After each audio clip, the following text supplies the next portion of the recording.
नमस्कार प्यारे दोस्तों। कल के लेक्चर में अपन ने क्या देखा?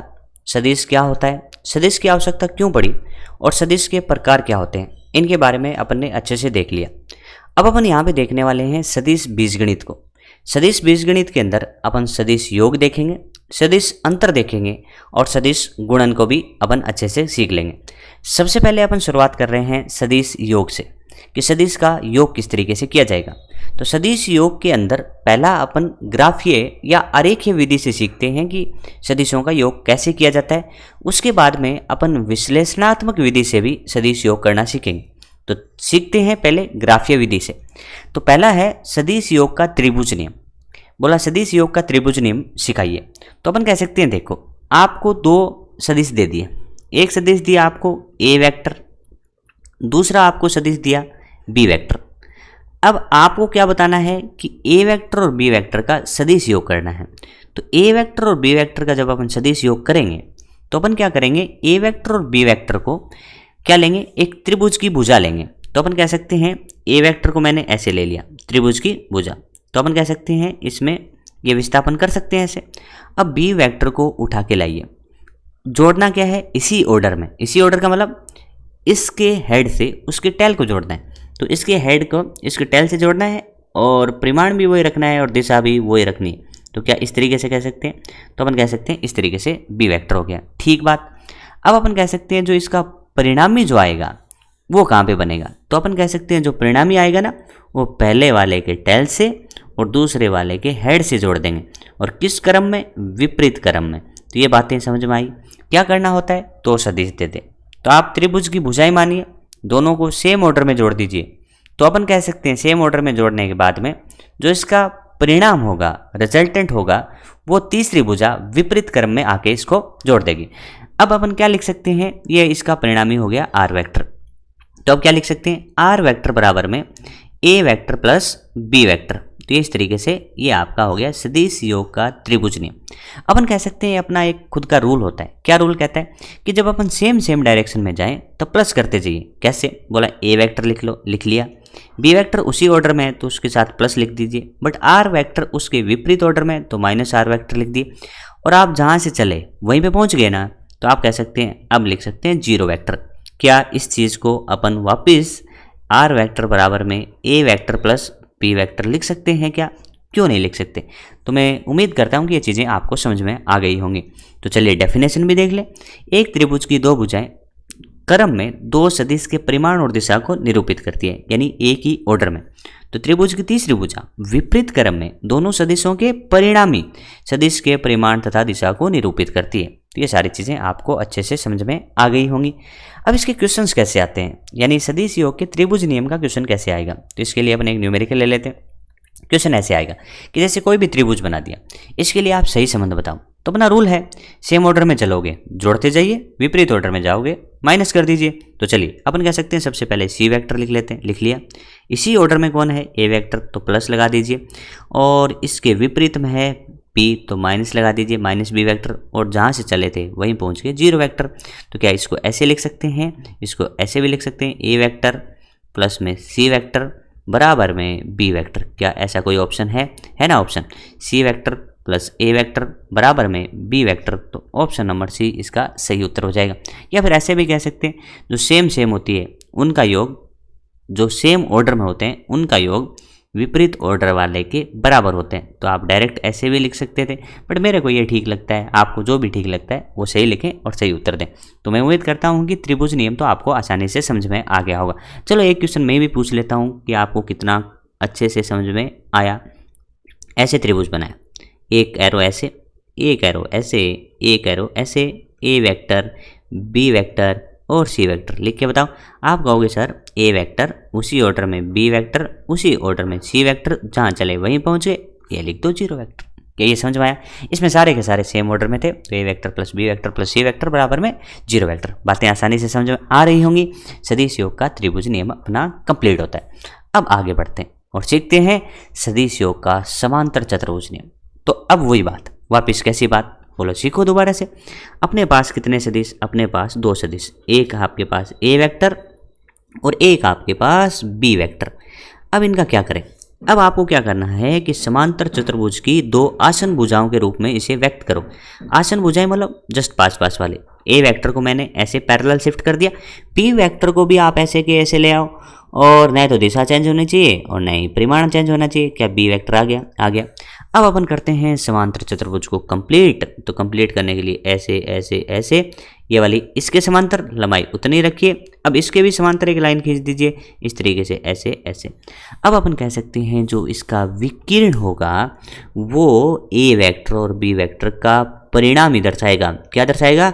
परिणामी। तो मैं लिख सकता हूं कि आर वेक्टर बराबर में ए वेक्टर प्लस बी वेक्टर। नियम क्या कहता है कि आपके पास दो सदिश हैं, उन दोनों सदिशों को समांतर चतुर्भुज की दो आसन भुजाओं के रूप में जोड़िए, फिर आपका जो विकिरण होगा वो आपका परिणामी सदिश दर्शा देगा। तो ये तो डेफिनेशन में लिखा है, पढ़ लेते हैं एक बार। यदि एक समांतर चतुर्भुज की दो आसन भुजाएं दो सदिश के परिमाण और दिशा को निरूपित करती है तो समांतर चतुर्भुज का विकिरण परिणामी सदिश के परिमाण और दिशा को निरूपित करेगी। जो बातें मैंने बोली आपको समझ में आ गई? ठीक है, कोई डाउट नहीं, आगे बढ़ते हैं। अब मान लो क्वेश्चन ऐसे आ गया कि भाई इस बार सदिश क्या है? एक नहीं है, सदिश है चार। चार को जोड़ो तो अपना त्रिभुज नियम और अपना समांतर चतुर्भुज नियम केवल दो सदिशों के योग के लिए लागू होगा। केवल दो सदिश के योग के लिए लागू होगा।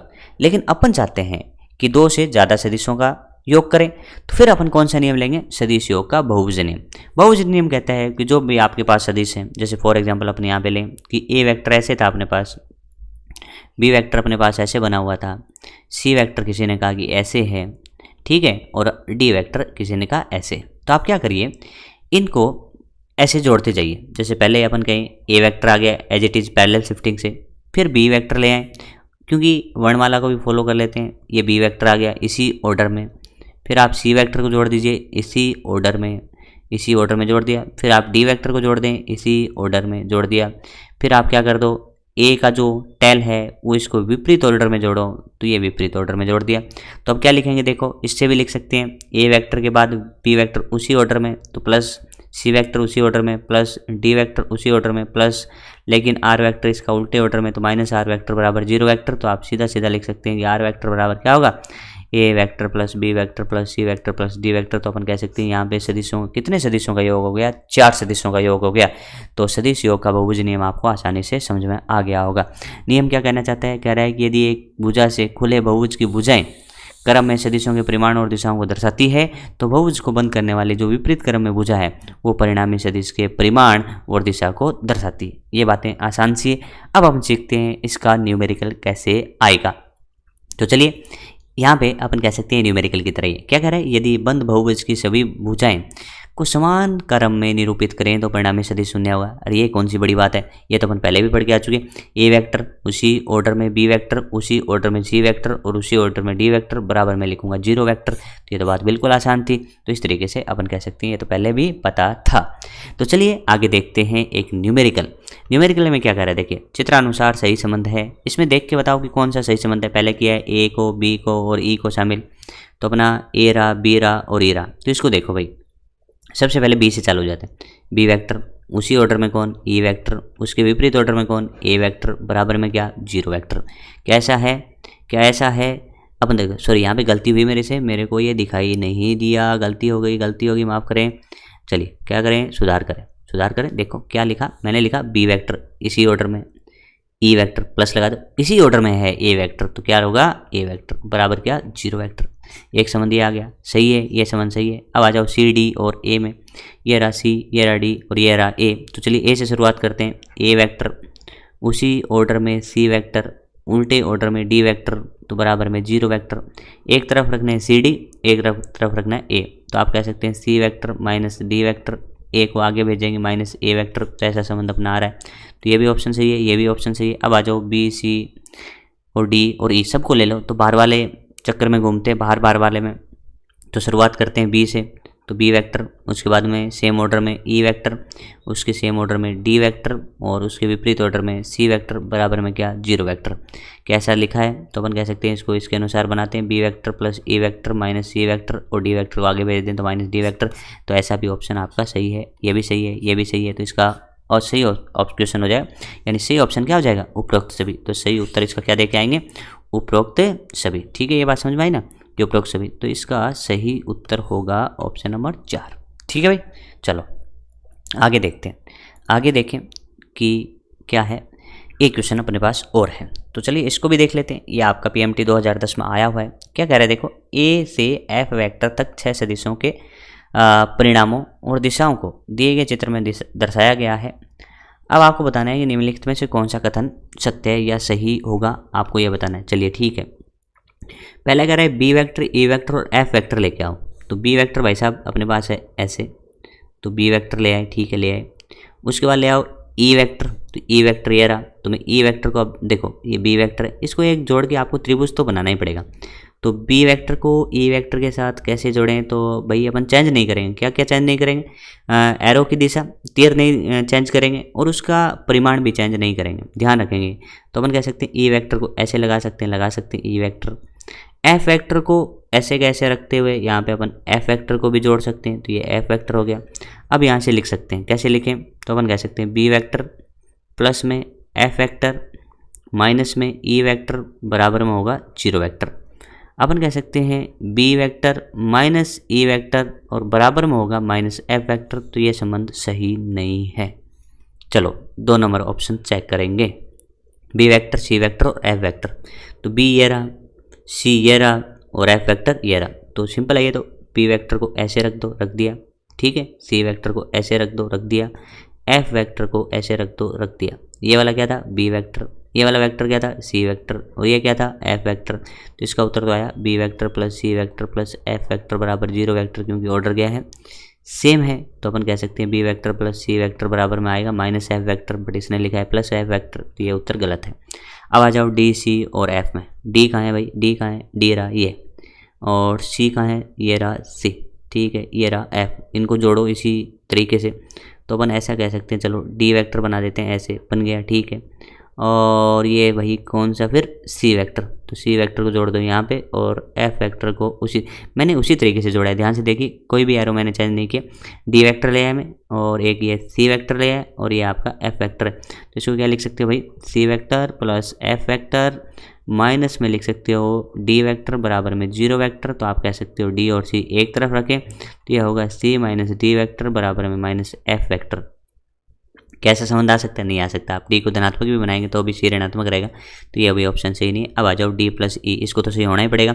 तो चलो आओ देखते हैं डी कहाँ है, ये रहा डी वेक्टर, ठीक है, डी वेक्टर। उसके बाद ई वेक्टर लाओ, तो ये रहा ई वेक्टर, ये रहा ई वेक्टर, और ये रहा आपका एफ वेक्टर। ये थोड़ा सा आपको सोच समझ के ऐसे त्रिभुज बनाना पड़ेगा। तो मैंने इसको डी वेक्टर लिया है, इसको ई वेक्टर लिया है, और इसको एफ वेक्टर लिया है। तो मैं बड़े आराम से लिख सकता हूँ D vector plus E vector minus F vector बराबर 0 वेक्टर।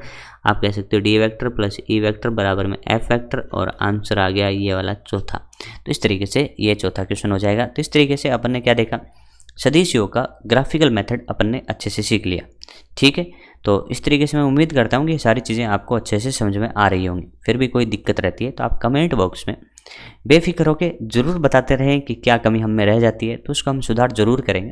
तो आप कमेंट दीजिए, जिनको देख कर ही हम सीखते हैं कि हमको क्या इम्प्रूवमेंट्स करने चाहिए, क्या बच्चे की दिक्कत आ रही है, उन चीज़ों को हम अच्छे से कवर कर सकें, ठीक है। धन्यवाद। हाँ तो प्यारे दोस्तों, अभी तक अपन ने क्या है कि ग्राफीय विधि से सदिश योग देख लिया। अब हम चाहते हैं कि विश्लेषणात्मक विधि से सदिश योग करने जाएं। तो अपने को क्या दिए गए हैं, 2 सदिश दिए गए हैं। मान लीजिए ए वेक्टर है और बी वेक्टर है। ए और बी वेक्टर को अपन किस तरीके से जोड़ते हैं, देखो मान लेता हूँ कि ए वेक्टर ऐसे है, बी वेक्टर ऐसे है, यानी अपन इसको समांतर चतुर्भुज नियम से कर रहे हैं। तो इस तरीके से ये आपका ए वेक्टर था, ये आपका बी वेक्टर था, और इनके परिमाण में लिख लेता हूँ। तो वो क्या हो गए, ए और बी हो गए। अब इसका जो परिणामी आएगा वो किसके अनुदिश आएगा, तो आप कहोगे विकिरण के अनुदिश आएगा। तो ये इसका परिणामी हो गया, जिसको मैं आर बोल रहा हूँ। ए तथा बी के बीच का कोण अपन जानते हैं कितना होता है, थीटा। तो ए और बी के बीच का कोण हो गया कितना, थीटा। तो इस थीटा को मैं बाहर लिख देता हूँ कि ये कोण थीटा है। तब अपन इसका जब उत्तर लिखेंगे, देखिए डेरिवेशन होगा इसका, बट डेरिवेशन अपन कह सकते हैं कि न्यूमेरिकल के लिए अपने को कोई ज़्यादा सहायता करेगा नहीं। तो अपन सीधे चलते हैं कि जो फाइनल उत्तर आएगा आर का वो क्या होगा। तो अपन कह सकते हैं कि आर बराबर में रूट के अंदर पहले के परिमाण का होल स्क्वायर प्लस दूसरे के परिमाण का whole square plus 2ab cos theta. यानी परिणामी निकालना हो तो कितनी चीज़ें चाहिए, ए का परिमाण, बी का परिमाण, ए और बी के बीच का कोण, यानी 3 चीज़ें। तो इस सूत्र को याद रखेंगे।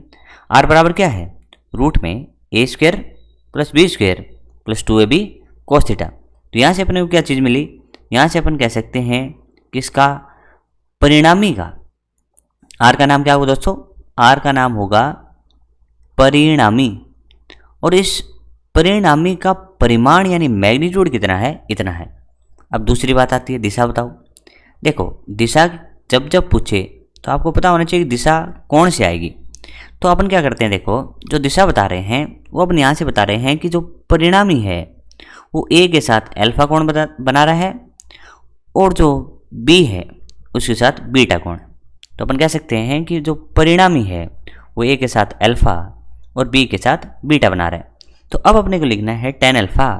तो tan अल्फा जो लिखते हैं वो लिखते हैं इस तरीके से, b sin थीटा बटा में a plus B cos theta. ये सूत्र आपको याद रखने पड़ेंगे, डेरिवेशन से आए हैं, लेकिन अपन कह रहे हैं न्यूमेरिकल में डेरिवेशन का कोई ज़्यादा सहयोग होगा नहीं, तो अपन सीधे चल रहे हैं। अपन कहेंगे आपसे tan बीटा लिखना हो दोस्तों तो क्या लिखेंगे, थोड़ा सा ध्यान दो। अपन कहेंगे भाई सारे तो नहीं रटेंगे ना, कुछ तो सीखेंगे। तो tan अल्फा जब लिख रहे थे तो दूर वाला पहले लिख रहे हैं, तो b कहाँ पे था, दूर था। तो इसी थीम से अपन कहेंगे भाई tan बीटा लिखें, तो tan बीटा की दूर कौन है, a, तो a ऊपर आएगा, यहाँ पे sin थीटा ही आएगा। अब देखो यहाँ पे क्या है, देखो ये दूर वाला है तो ये कौन सा हुआ, पास वाला, तो बीटा के पास कौन होगा, b, और प्लस a cos थीटा। के थीम समझ में आई। तो क्या करना है कि जब भी ये कोण पता करना है tan अल्फा, उसमें क्या करेंगे, दूर वाला sin थीटा बटा में पास वाला प्लस दूर वाला cos थीटा। इस तरीके से याद रखिए तो आप बड़े आराम से लिखेंगे, क्योंकि आने वाले टाइम में क्वेश्चन जब आएगा तो ए और बी के रूप में तो होंगे नहीं, तो यहाँ पे 3 4 5 ऐसे होंगे, तब आपको ये थोड़ी सी दिक्कत हो सकती है। तो कितनी चीज़ें याद रखे देखें, 2। पहला परिमाण, परिमाण क्या होगा, रूट के अंदर A square plus B square plus 2ab cos theta. A क्या है, ए का परिमाण, बी क्या है, बी का परिमाण, थीटा क्या है, ए और बी के बीच का कोण। दिशा निकालनी हो tan अल्फा या फिर tan बीटा। अल्फा किससे है, परिणामी का ए वेक्टर के साथ बनाया गया कोण। बीटा क्या है, परिणामी का बी वेक्टर के साथ बनाया गया कोण। लेकिन अपन कह सकते हैं कि tan अल्फा और tan बीटा के इन सूत्रों का अपने को ज़्यादा सहयोग नहीं होता है, लेकिन फिर भी कई क्वेश्चंस आ जाते हैं। तो चलिए अब देखते हैं इसके स्पेशल केस यानी विशेष स्थितियों में। जैसे अपने को बोला कि थीटा बराबर 0 हो तब इस आर का उत्तर क्या होगा। तो देखते हैं, अपन लिखते हैं आर को। अपन कह रहे हैं थीटा बराबर 0 है तो A square plus B square plus 2ab cos 0 degree, तो ये हो गया। तो अपन कह सकते हैं इस केस में आप इसको लिख सकते हो, देखो cos 0 डिग्री आप जानते हो 1 होता है, तो ये तो हो गया a का होल स्क्वायर प्लस b का होल स्क्वायर प्लस 2ab। तो आप लिख सकते हैं a प्लस b का होल स्क्वायर, जो कि बाहर आएगा तो a प्लस बी बनेगा। और अपन कह सकते हैं ये वाला इस परिणामी यानी r का अधिकतम मान होगा a प्लस बी। यदि आपको 2 सदिश दिए गए हैं, एक सदिश का मान 3 है यानी परिमाण 3 है, दूसरे का 4 है, तो बोला 3 और 4 7 कब होंगे, तो अपन कहेंगे थीटा बराबर 0। यानी जो अपने वाला पुराना योग होता था 3 और 4 7, वो तब होता है जब थीटा 0 होता है। बात समझ में आई। और वो अधिकतम होता है, इससे अधिकतम नहीं होगा। चलिए आगे देखते हैं। थीटा बराबर 180 डिग्री, तो दोबारा से सॉल्व करते हैं। आर बराबर में रूट के अंदर क्या लिख के आ गए, A square plus B square plus 2ab cos 180 degree. cos है 180 डिग्री, बोलो cos 180 कितना होगा, cos 180 होगा -1। क्या इस वाले को अपन ऐसा कह सकते हैं, A square plus B square minus का 2ab।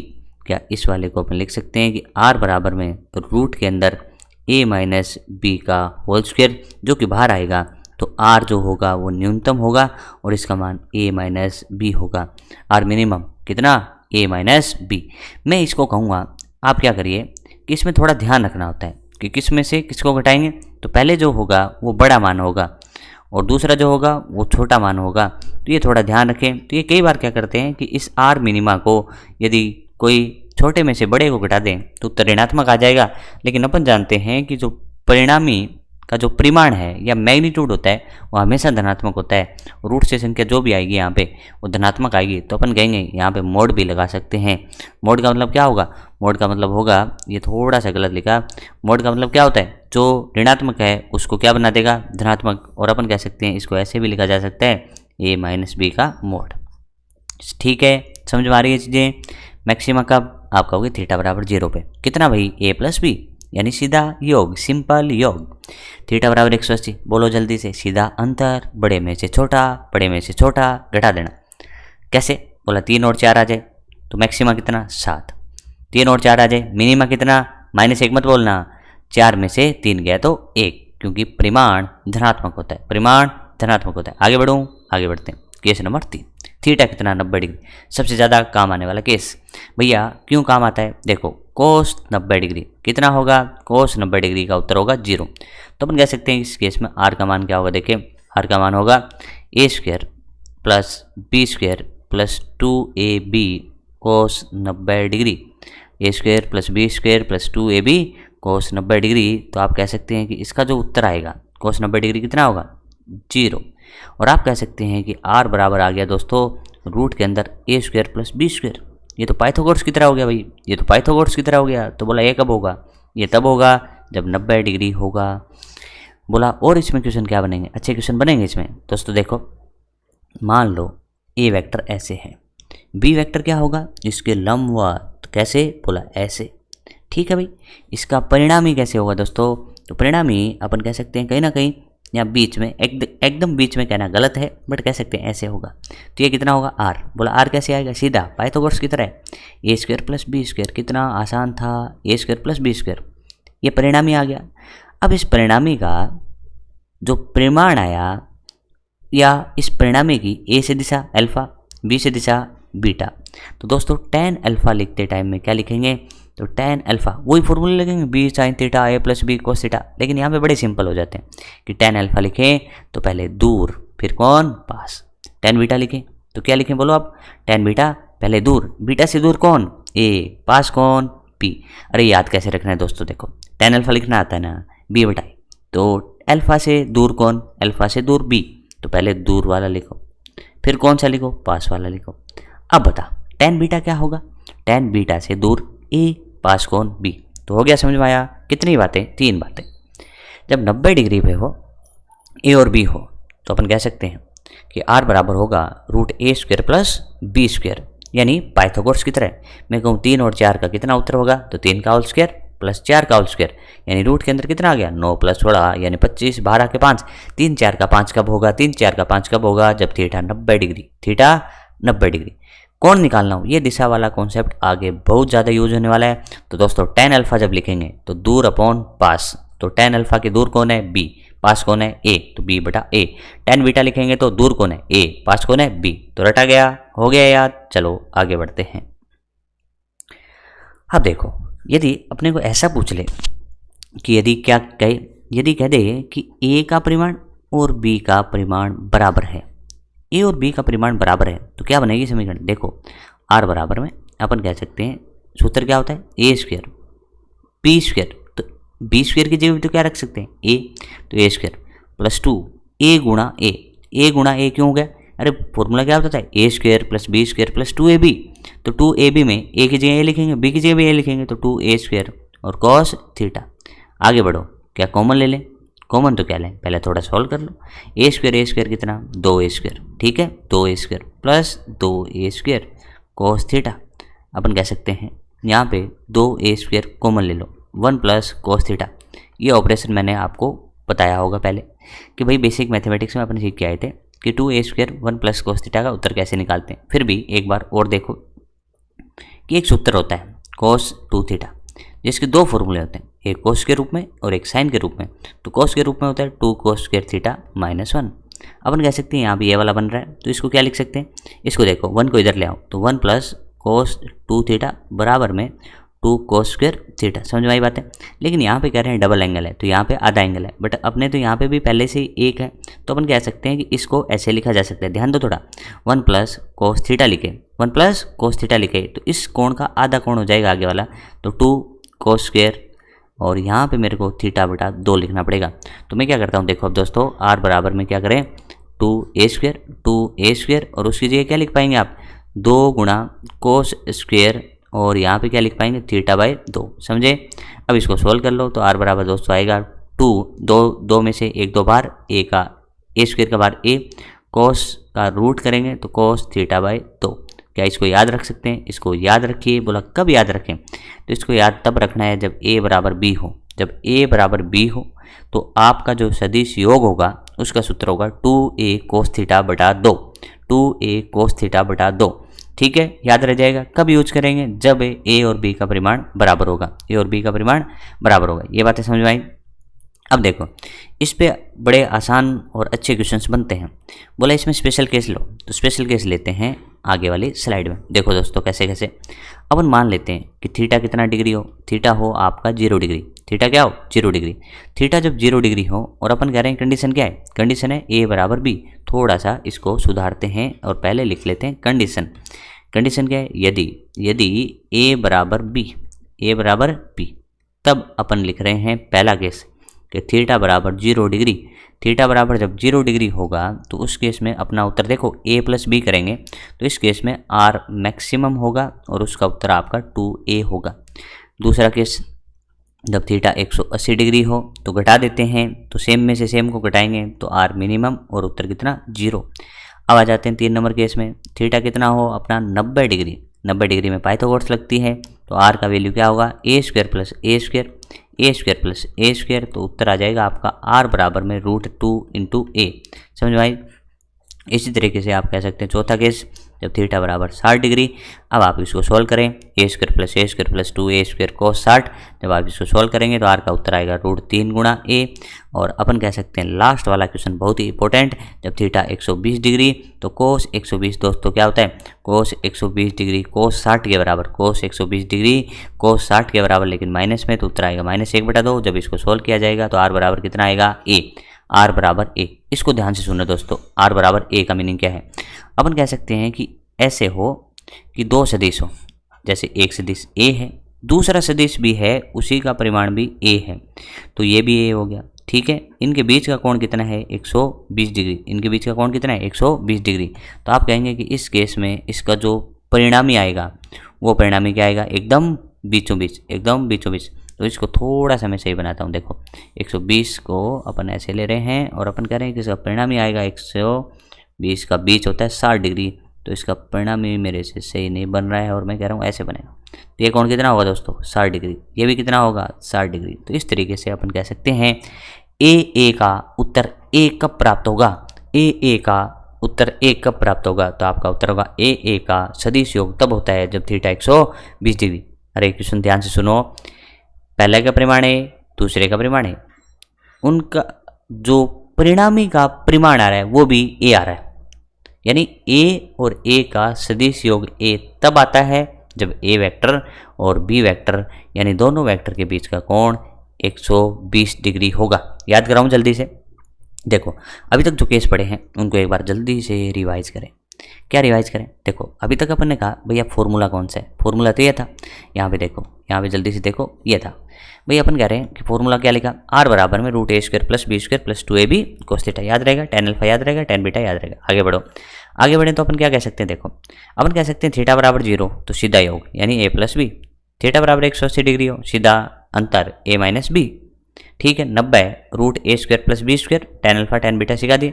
आगे बढ़ो, तो आगे वाला केस कौन सा है, आगे वाला केस है आपका कि a और b बराबर हो, तो आप कहेंगे r बराबर 2a कोस थीटा बाई 2, और जिसके अंदर जो r इस तरीके से आ जाए, जैसे मैं कहूँ कि a सदिश है और दूसरा सदिश b है, उसका परिमाण भी इतना ही है, तो इनका जो उत्तर आता है वो उत्तर जो यानी परिणामी जो आएगा r, वो इस केस में एग्जैक्ट बीचों बीच आएगा, क्योंकि जितना सहयोग a का है उतना ही सहयोग तो इस वाले a का है। तो अपन कह सकते हैं ये थीटा बटा 2 होगा और ये थीटा बटा 2 होगा, और इस r का उत्तर क्या होगा, इस r का उत्तर होगा ये वाला 2a कोस थीटा बाई 2। बात समझ में आई? आगे बढ़े तो चलो आगे बढ़ते हैं। आगे देखो, जब ए और बी बराबर हो तो थीटा बराबर 0 पे, थीटा बराबर 0 पे ए और ए जोड़ के कितने हो गए 2a। 180 पे ए और ए घट के कितने हो गए 0। 90 पे रूट ए स्क्वायर प्लस ए स्क्वायर तो रूट 2a। 60 पे रूट 3a। 120 पे ए, यानी 120 डिग्री वो कोण है जब ए का उत्तर ए मिलता है, वो भी कौन सा योग? सदिश योग। यानी ए का सदिश योग ए तब होता है जब उनके बीच का कोण 180 डिग्री होता है। चलिए अब करते हैं कुछ क्वेश्चंस, जिसमें पहला क्वेश्चन ले रहे हैं। आंकिक रूप से दो समान बल हैं जो प्रत्येक 10 डायन है, तो इनका परिणामी क्या होगा, इनका रिजल्टेंट क्या होगा? तो दोस्तों 10 डायन ये है, 10 डायन ये है। अपन कह सकते हैं परिणामी चाहिए तो आर लगाएंगे। आर में अपन कहेंगे फॉर्मूला क्या लगाएंगे? A square plus B square plus 2ab और कोस थीटा। सबसे पहले अपन कहेंगे पहले का परिमाण जो परिमाण है मैग्नीट्यूड है वो 10 है तो 10 का होल स्क्वायर। दूसरा भी क्या है 10 का होल स्क्वायर प्लस 2 10 गुणा 10 ये हो गया। अब जरूरत पड़ रही है कोण की, भाई कोण क्या होगा इनके बीच में? तो अपन कहते हैं टेल से टेल मिलाओ, हेड से हेड मिलाओ। तो अपन कह सकते हैं यहाँ पे टेल से टेल नहीं मिली है तो टेल से टेल मिलाने के लिए इस सदिश को क्या कर दे, आगे की तरफ ट्रांसफर कर दे, यानी आगे की तरफ शिफ्टिंग कर दे। तो इसको यहाँ पे शिफ्ट किया। अब अपन कह सकते हैं टेल से टेल मिल गई है तो वास्तविक कोण यह होगा और ये कोण आपका 120 डिग्री होगा। तो यहाँ पे लिखना पड़ेगा आपको कोस 120 डिग्री, और कोस 120 डिग्री कितना होता है? आपका उत्तर होगा -1/2।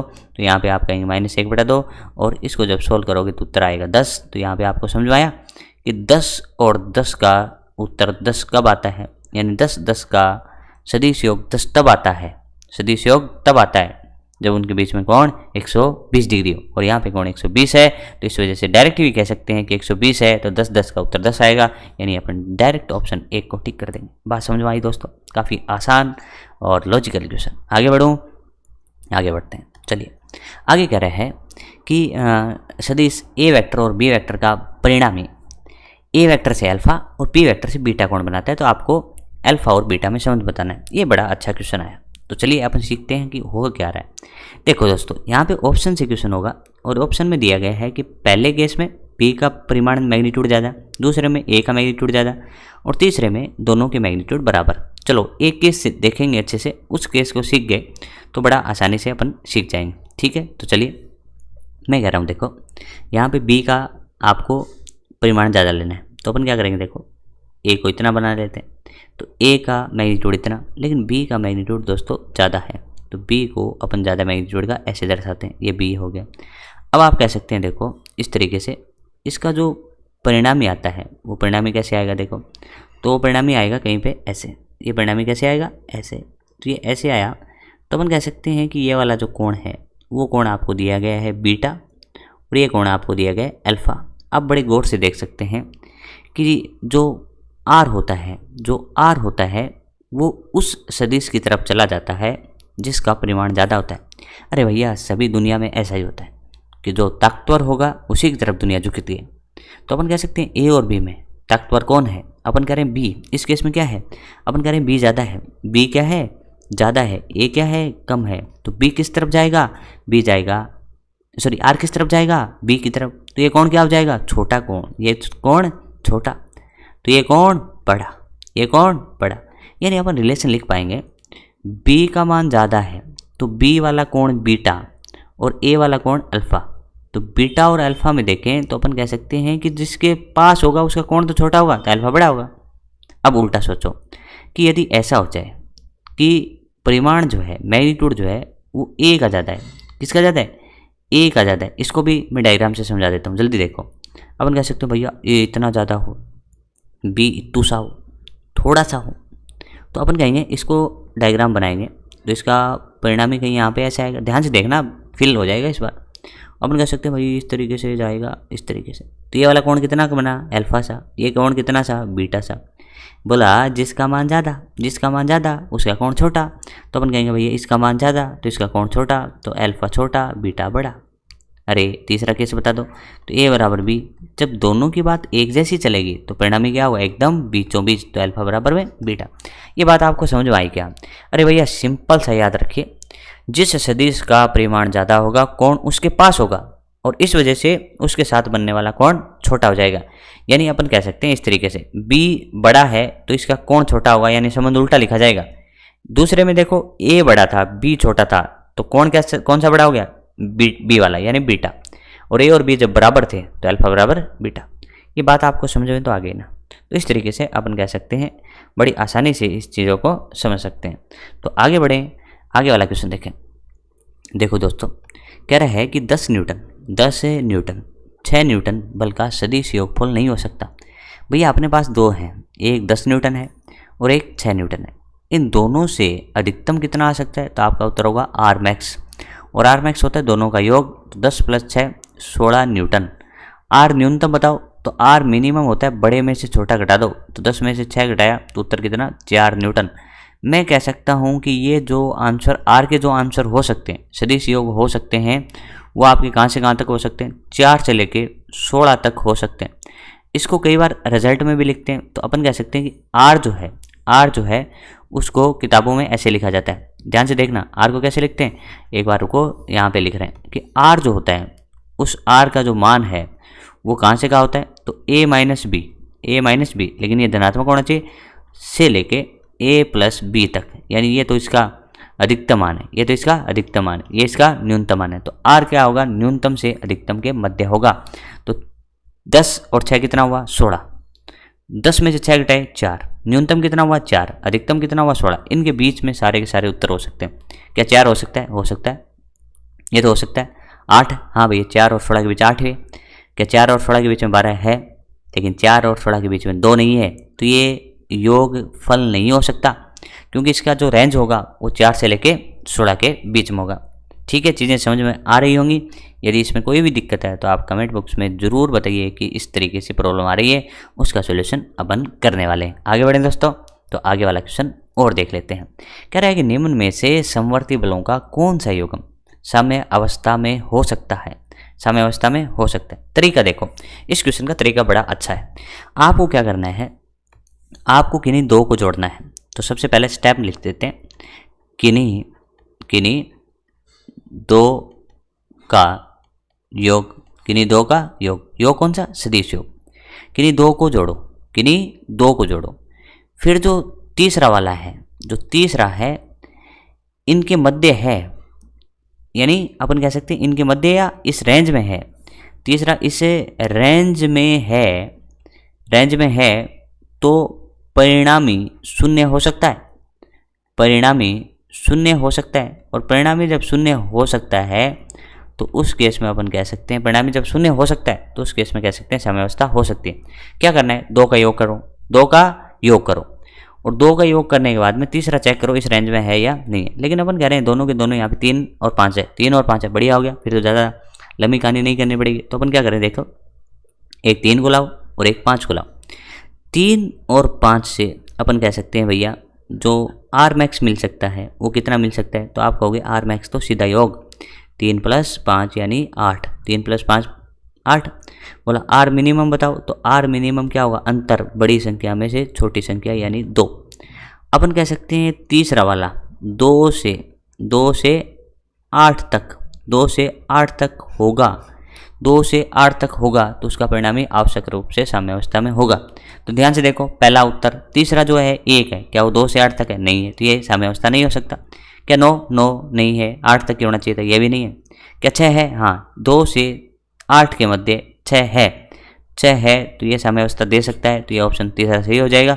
इसको भी चेक कर लेते हैं। 15, भाई 15 इस रेंज में नहीं है, इस वजह से ये उत्तर नहीं होगा। ये बात समझ में आ रही है आपको अच्छे से? तो इस तरीके से अपन कह सकते हैं। ये क्वेश्चन भी आसान है। क्या करना है? किन्हीं दो का योग करना है, यानी मैक्सिमा और मिनिमा। अरे भैया योग में क्या निकालना है? किन्हीं दो को लेकर मैक्सिमा और मिनिमा पता करें। फिर देखो क्या तीसरा इनके मध्य है या नहीं है। बात समझ में आ गई? आगे बढ़ूँ? चलो आगे बढ़ते हैं। आगे देखो कौन सा क्वेश्चन है भाई। आगे है ये क्वेश्चन, कह रहा है कि समान परिमाण के दो सदिशों का, ध्यान से पढ़ना, ऐसे लैंग्वेज वाले क्वेश्चन बड़े प्यार से पढ़ने होते हैं।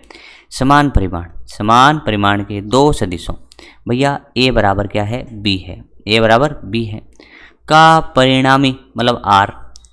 समान परिमाण के दो सदिशों का परिणामी मतलब आर परिमाण में से उनमें से किसी एक के बराबर है, यानी ए और बी तो हो ही गया।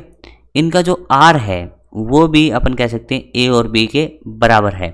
अरे ये तो वही क्वेश्चन हो गया, 10 का उत्तर 10 का सदिश योग 10, यानी अपन कह सकते हैं इस केस में आर का सूत्र लगाएं तो आर बराबर क्या होता है दोस्तों, रूट के अंदर देखो ध्यान से कर ही लेते हैं इसको, A square plus B square plus 2ab cos theta. बात मानते हो ये? मानते हैं।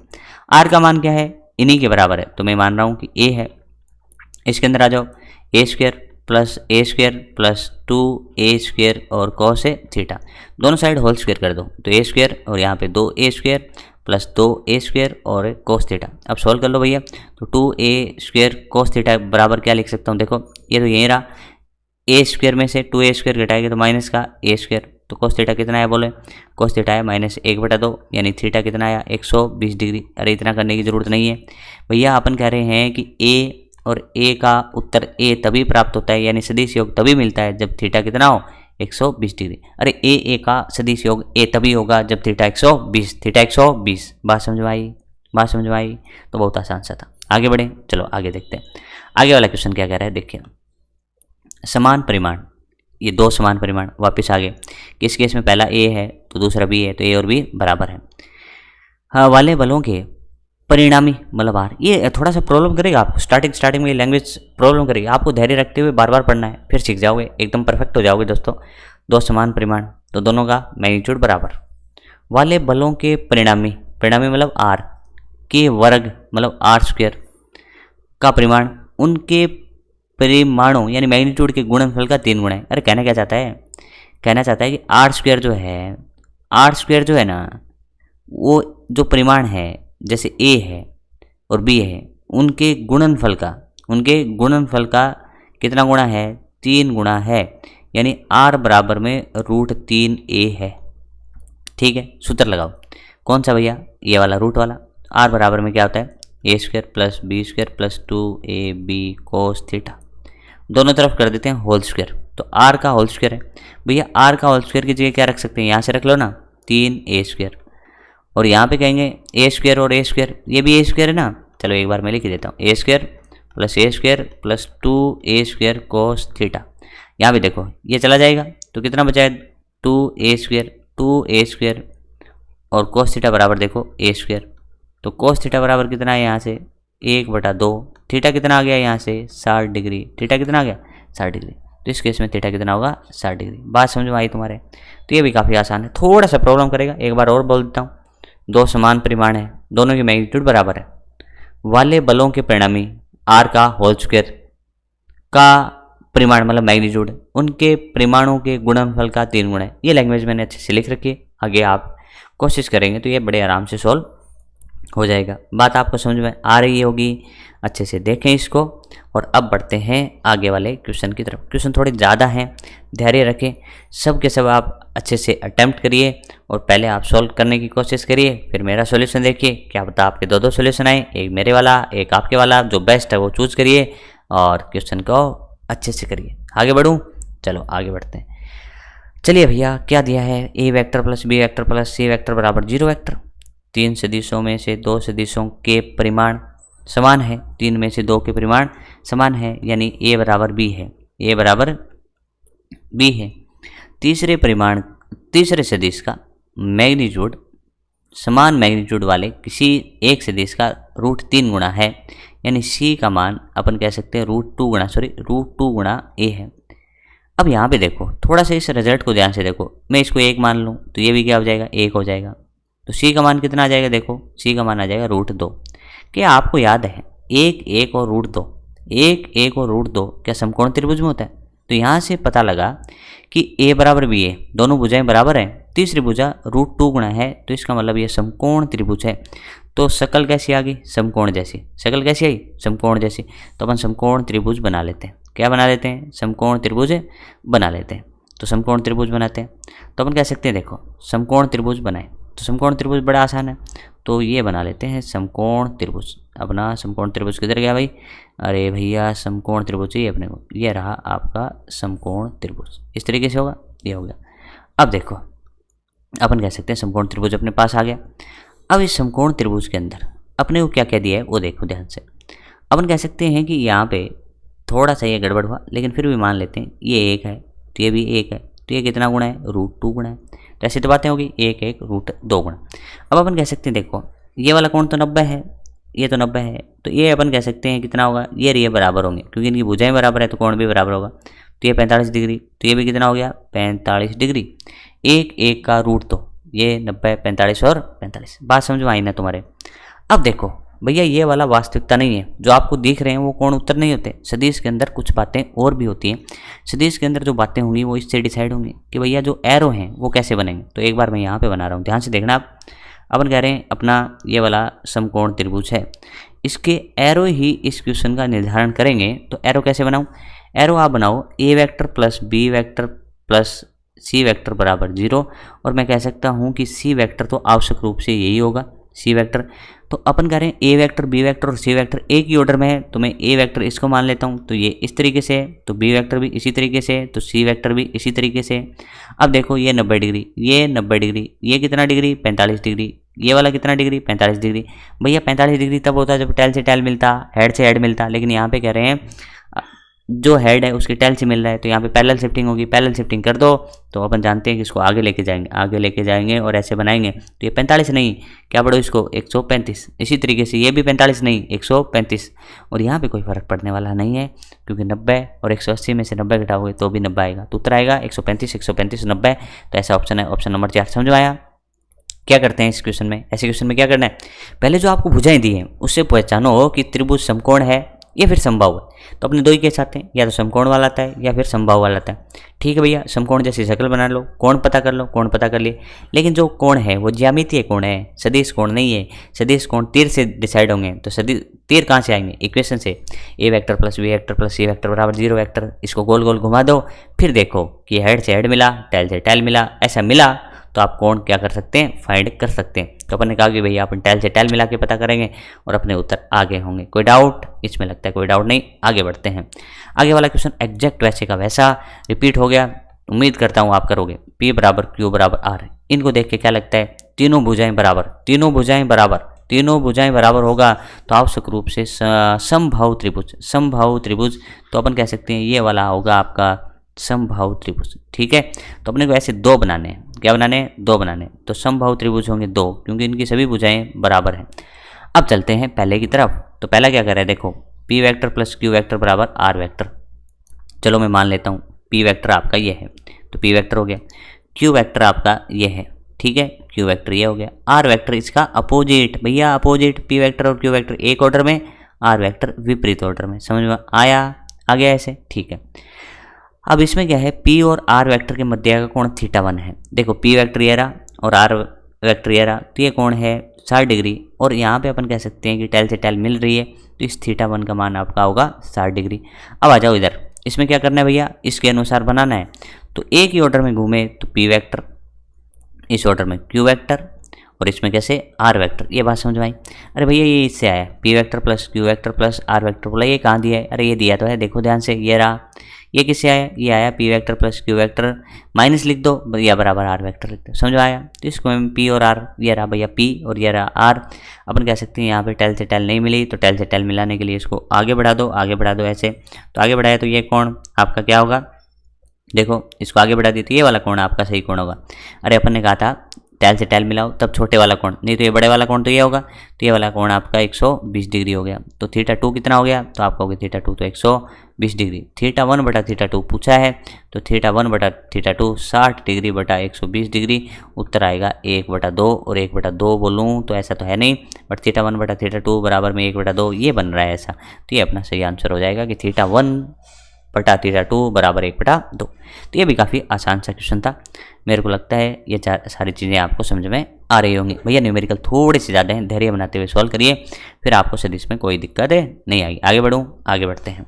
आगे वाला क्वेश्चन देखो, अच्छा क्वेश्चन है। यदि सदिश P vector Q vector R vector के परिमाण 5, 12, 13 है, सदिश P vector Q vector R vector के परिमाण यानी मैग्नीट्यूड 5, 12, 13 है। याद है क्या, 5, 12, 13 में क्या बनते हैं, तो आप कहोगे 5, 12, 13 में तो वही समकोण बनता है, तो अपन तुरंत बनाएंगे समकोण। तो ये रहा तेरा समकोण, ये रहा समकोण, बना दिया समकोण, बना लिया।